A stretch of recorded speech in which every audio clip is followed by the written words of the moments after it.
एक कैपिटल होगा और दूसरा स्मॉल होगा, फिर एक कैपिटल होगा फिर एक स्मॉल होगा, तो ये बनेगा गोल पीला। ये कैसे बना? गोल पीला। यह गोल पीला बना। ये हमारी प्रथम पीढ़ी हो गई। ये हमारी प्रथम पीढ़ी हो गई और यह हमारी प्रथम पीढ़ी हो गई। इसे कहा जाता है प्रथम पीढ़ी को स्वपरागण। इसे प्रथम पीढ़ी को कहा जाता है स्वपरागण।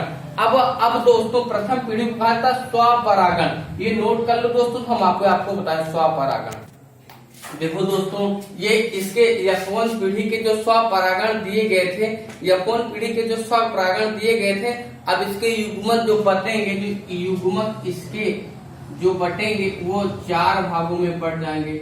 इसके युग्मक जो बटेंगे वो 4 भागों में जब बढ़ जाएंगे, एक स्मॉल हो जाए, ये हो गया।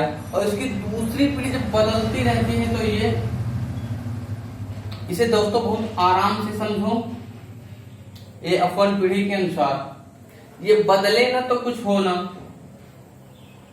ठीक दोस्तों, इस प्रकार से ये बदल गए। अब दोस्तों ये भी ऐसे ही बदल जाएगा। जब ये ऐसे बदल जाएगा दोस्तों, आप परेशान ना होइए, थोड़ा सा इसके पहले वाले वीडियो को देख लीजिएगा, नहीं तो इसके पहले आपको समझ में बात नहीं आएगी। तो याद हो जाएगा, स्मॉल आर हो जाएगा, उसके बाद इस प्रकार से, उसके बाद एक छोटा। अब इस नियम को प्रस्तुत करें, इसकी खोज, इस नियम की एक पैमाना बनाया गया। इन नियम को एक पैमाना बनाया गया जिसकी खोज पुनेट ने की थी। जिसकी खोज किसने की थी? पुनेट ने। इसकी खोज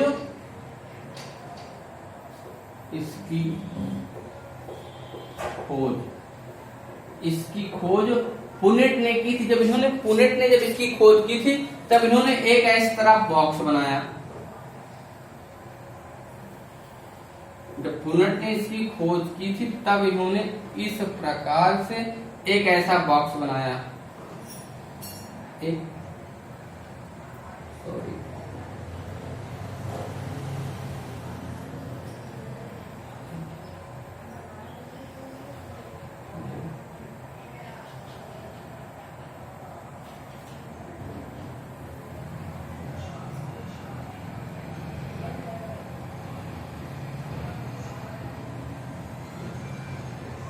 दोस्तों अब हम इसकी पुनेट की जो दी गई थी, अब इसको हम लिख देते हैं, यहाँ लिख देते हैं आर।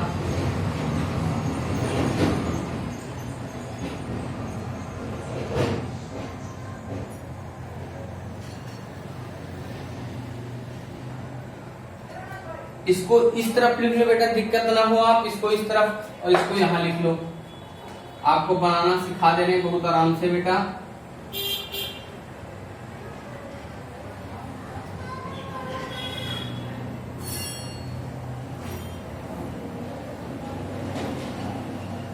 बनाइए बच्चों, रफ और पेन लिए रहो, जो बना सको बेटा इस प्रकार बना लो। अब पहला जो हमारा, देखो बेटा, जो कैपिटल रहेगा वो पहले लिखा जाएगा, स्मॉल वाला बाद में लिखा जाएगा, कैपिटल वाला पहले लिखा जाएगा। जब कैपिटल वाला पहले लिखा जाएगा, स्मॉल वाला बाद, यहाँ पर स्मॉल कैपिटल दोनों कैसे है? कैपिटल और कैपिटल में है। फिर उसके बाद आगे बढ़ते, दोनों क्या है? कैपिटल में है और ये भी कैपिटल में है। और उसके बाद एक स्मॉल में है, कैपिटल, स्मॉल वाला पहले लिखा जाएगा, कैपिटल वाला बाद में लिखा जाएगा।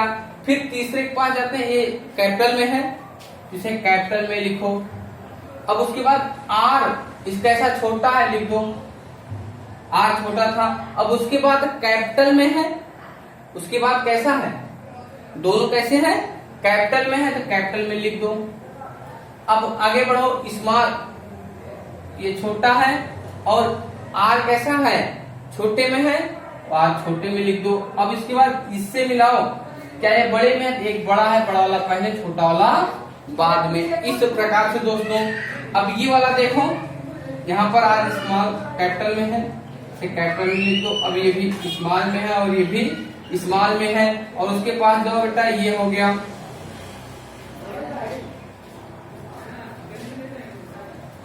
ठीक दोस्तों, इसी प्रकार अब बात आगे बढ़ाते हैं दोस्तों।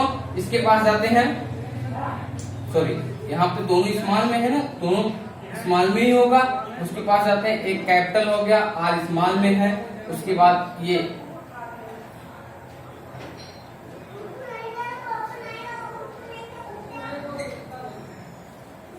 इस प्रकार से आपने अपने रिवीजन कर लीजिए दोस्तों, आपको आने लग जाएगा। अगर रिवीजन नहीं करोगे दोस्तों तो आपको आ नहीं पाएगा। एक दो बार प्रैक्टिस कर लीजिए तो आपको आने, सॉरी हाँ ठीक बेटा, इस प्रकार से इससे करा देना। स्मॉल में था, दोनों स्मॉल में लिखे, कैपिटल पहले लिखा जाए, स्मॉल वाला बाद। फिर इसके पास आते हैं हम यहाँ पर,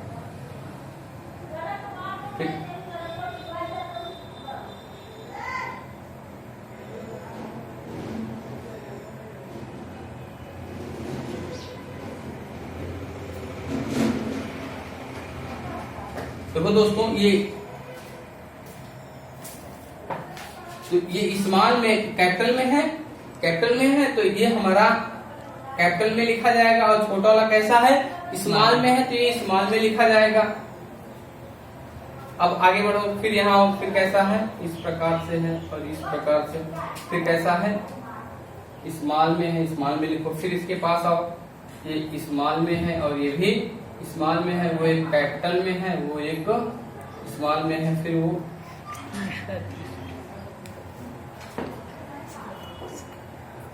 इस प्रकार से दोस्तों। अब बात आगे लास्ट वाली बढ़ती है, एक कैपिटल में तो स्मॉल में है, एक कैपिटल में है, एक स्मॉल में है। फिर इसके पास आओ,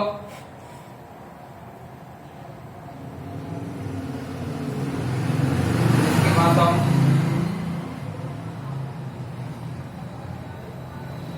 ये बच्चा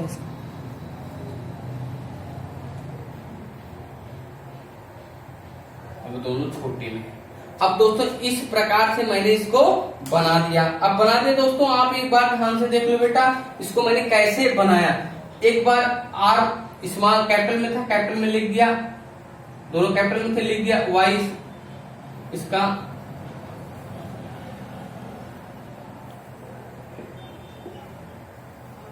एक के साथ एक, इस प्रकार से दोस्तों किया जाया करता है। अब दोस्तों ये कैसे हम जानेंगे, तो स्मॉल में 1 2 3 4, ये 3 अनुपात 1 2 3 4 5 6 7 8 9, ये हो गया 9 दोस्तों। 3 अनुपात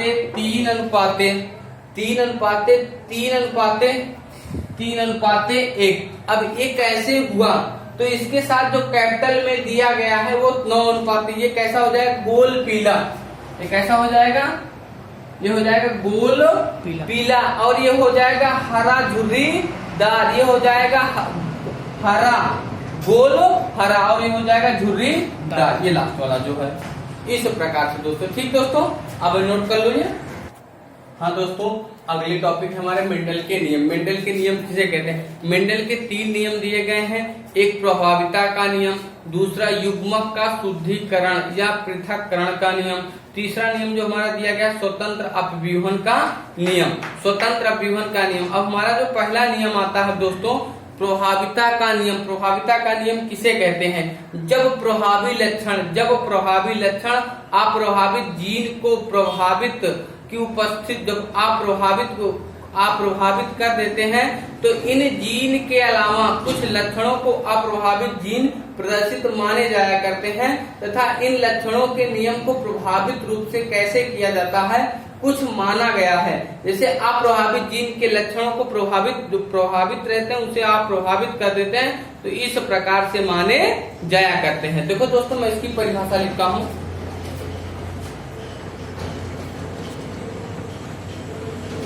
देखो दोस्तों, इसकी परिभाषा मेंडल के नियम की, जो अप्रभावित लक्षण हुआ करते हैं, मेंडल का अप्रभाविता का नियम क्या कहता है, जब प्रभावी लक्षण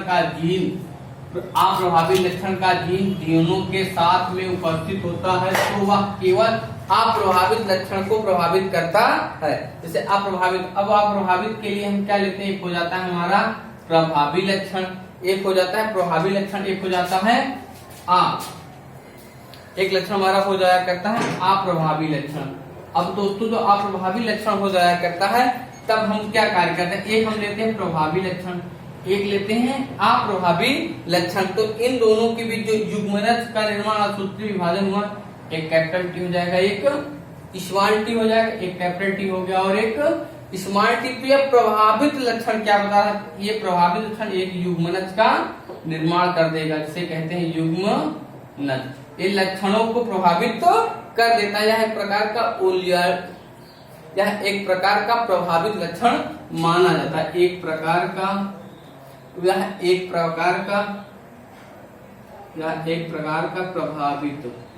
प्रभावित का नियम या लक्षण माने जाया करते हैं।